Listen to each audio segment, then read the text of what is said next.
It's been 3 weeks to the day since the Malaysia Airlines plane disappeared, and tonight there's renewed hope of solving the mystery. 11 new objects have been spotted by air, and ships are now racing to locate and recover the debris, clinging to hope that they are part of the doomed jetliner. It's almost tangible, a renewed enthusiasm, a sense that they're getting close. As the search planes touched down at RAAF Pierce overnight, news of various hopeful spottings emerged. I'm really pleased with what we've come across today. 11 objects in total is what we've come across. A varying range of shapes, sizes, objects that were sitting on the surface of the ocean, some just below.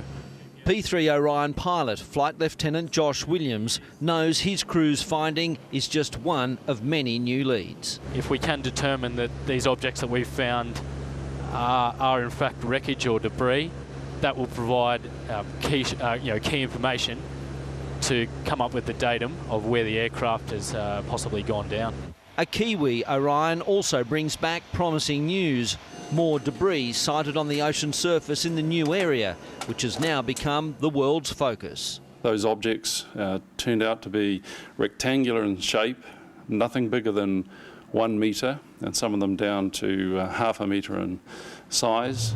HMAS Success and a flotilla of Chinese vessels are now steaming to the area to try to recover the objects to see if they are from the MH370. Based on new analysis of the radar data, the massive air and sea search moved 1,100 kilometres to the northeast yesterday. It's now centred on an area 1,800 kilometres west of Perth. Yesterday, this process yielded new results, which indicated that MH370 flew at a higher speed than previously thought, which in turn means it used more fuel and could not travel as far. The new site is much closer to the Australian coast, giving planes more time in the air to carry out their sorties. And the operation has a new weapon in its arsenal. As darkness fell at RAAF Pierce, a monolith of a plane carrying a crucial tool in its belly, a Royal Australian Navy Seahawk.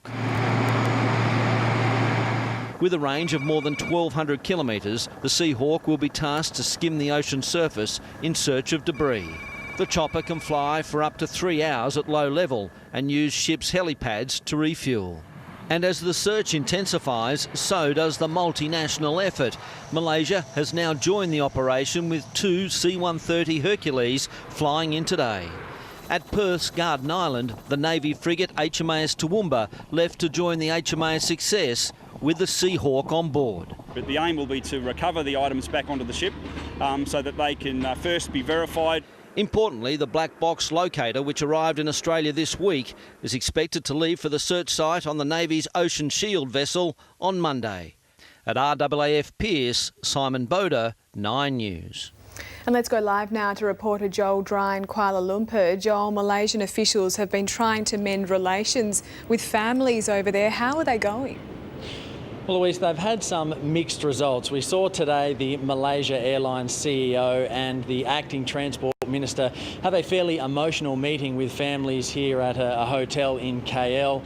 Curiously, the Transport Minister told the families that if there was even the remotest chance of survivors, they would continue to search. But it was a very different story in Beijing, where family members walked out of a meeting that was designed to update them on the search. They're still convinced that information is being withheld from them, so it seems they're just simply not willing to accept the demise of MH370 until that wreckage is located. Louise.